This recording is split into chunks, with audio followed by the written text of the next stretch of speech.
ध्यान दीजिएगा। प्रदीप्त वस्तुएं क्या होती हैं? वे वस्तुएं जो स्वतः प्रकाश का उत्सर्जन करती हैं प्रदीप्त वस्तुएं कहलाती हैं। वे वस्तुएं जो स्वतः प्रकाश का उत्सर्जन करती हैं, जैसे आप एक तरह से कह सकते हैं सूर्य। जैसे क्या कर सकते हैं? सूर्य स्वयं अपना प्रकाश देने का काम करता है। अर्थात ये सूर्य किसमें आ जाएगा? प्रदीप्त वस्तु में। लालटेन आप जलाते हैं, क्या वो प्रकाश लेकर के देता है? तेल लेता है ना, प्रकाश तो लेता नहीं है। तो ये किसमें आ जाएगा? प्रदीप्त वस्तु में आ जाएगा। अदीप्त वस्तुएं क्या होती है? ध्यान दीजिएगा। वे वस्तुएं जो स्वतः प्रकाश का उत्सर्जन नहीं करती हैं, ऐसी वस्तुएं क्या कहलाती हैं? अदीप्त वस्तुएं कहलाती हैं। वे वस्तुएं जो स्वतः प्रकाश का उत्सर्जन नहीं करती हैं, पहले प्रकाश को अवशोषित करती हैं, पुनः प्रकाश का उत्सर्जन करती हैं, इस प्रकार की वस्तुएं क्या कहलाती हैं? अदीप्त वस्तुएं कहलाती हैं। इसे हम अदीप्त वस्तु कहते हैं। ध्यान दीजिएगा।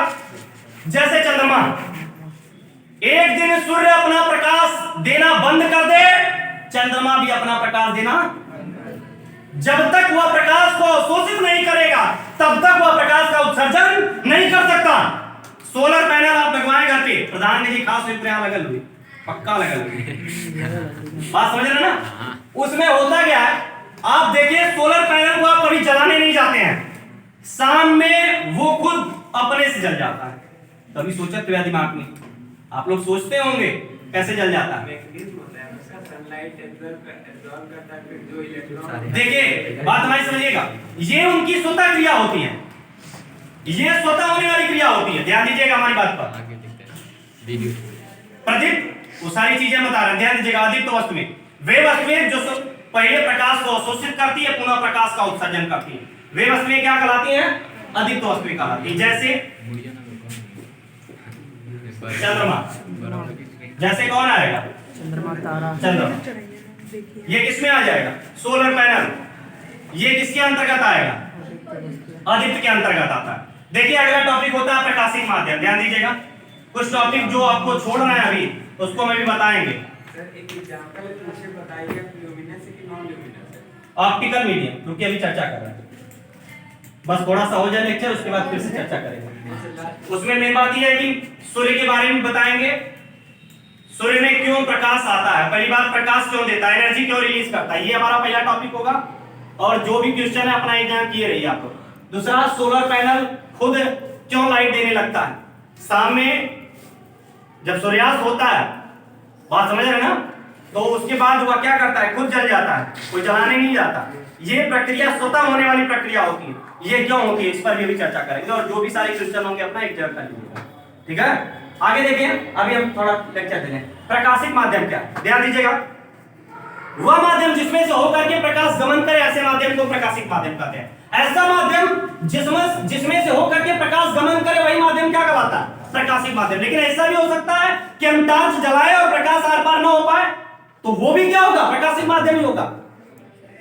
अगर आप उस बॉडी के ऊपर लाइट को डालते हैं, प्रकाश को डालते हैं, तो वही बॉडी किसके अंतर्गत देखी जाएगी? Optical medium. या आर पार हो जाए या ना हो पाए, या कुछ ही भाग हो या टोटल भाग हो जाए। बात समझ रहे हैं? ध्यान दीजिएगा, वो तो मीडियम के ऊपर डिपेंड करता है। हम जानते हैं प्रकाशिक माध्यम मुख्यतः कितने प्रकार के होते हैं? कितने प्रकार के?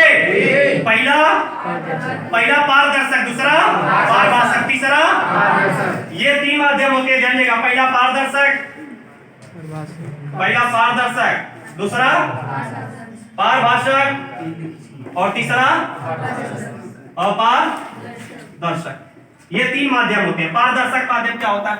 वह माध्यम जिसमें से प्रकाश का लगभग 100% भाग आर पार हो जाए, वह माध्यम क्या कहलाता है? पारदर्शक माध्यम कहलाता है। वह माध्यम जिसमें से प्रकाश का लगभग 100% भाग आर पार हो जाए, वही माध्यम क्या कहलाता है? पारदर्शक माध्यम कहलाता है। जैसे टॉर्च आप घर पे लेते हैं, टॉर्च को आप जलाते हैं, तो जब प्रकाश निकल के आता है तो टॉर्च के सामने भी एक कांच लगा रहता है। वो कांच कहीं ना कहीं देखा जाए तो किसका कार्य करता है? वो प्रकाश को रोकने का काम नहीं करता है, टोटल प्रकाश बाहर की ओर आता है। ध्यान दीजिएगा, कहने का मतलब ये होता है कि यही क्या कहलाता है? पारदर्शक माध्यम का कार्य करता है। लेकिन वह माध्यम जिसमें से प्रकाश का केवल कुछ ही भाग आर पार होता है, ऐसे माध्यम को क्या बोलते हैं? पारभाषक माध्यम बोलते हैं। जैसे तेल लगा हुआ कागज, अगर ध्यान दीजिएगा बाद में आप तेल लगाए, कागज को फाड़िए आप पहले, उसको रगड़ लीजिए, रगड़ने के बाद धूप में ले आते हैं, जब लगाते हैं कागज को हम लगाते हैं तो देखिए कुछ प्रकाश छन के नीचे आता है, आता कि नहीं आता? अर्थात वो कागज का टुकड़ा किस माध्यम का काम करेगा? देखिए तीसरा अपारदर्शक माध्यम क्या होता है? वह माध्यम जिसमें से प्रकाश का एक भाग भी आर पार न हो पाए, वही माध्यम क्या कहलाएगा? अपारदर्शक माध्यम कहलाएगा। बात समझ रहे हैं? जैसे दीवार है, ये इस दीवार को ले लीजिए, इस दीवार की इस साइड से हम मोबाइल का टॉर्च जलाएंगे या टॉर्च जलाते हैं, क्या उस पार जाएगा? लाइट उस पार जा सकती है? तो अगर ये इम्पॉसिबल है तो किस में आ जाएगा? प्रकाश का एक भाग भी आर पार न हो पाए, ऐसे माध्यम को अपारदर्शक माध्यम के नाम से